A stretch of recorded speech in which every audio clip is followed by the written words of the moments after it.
Hello everyone. In this video, I will show you how to use Cash App loans.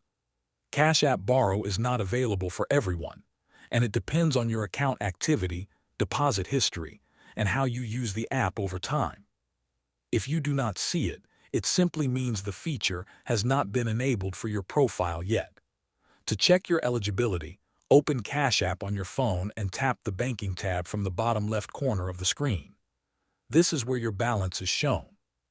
Inside this section, look carefully for an option called Borrow. If you see it, your account is eligible. If you do not see it, you will need to wait until the feature becomes available.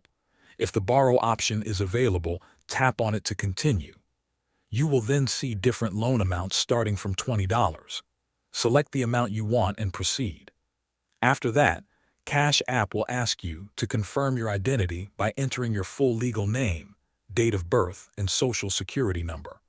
Make sure all details are correct before submitting. Once approved, the money will be added directly to your balance. Remember that borrowing money should be done carefully because it must be repaid within the given time. Thanks for watching.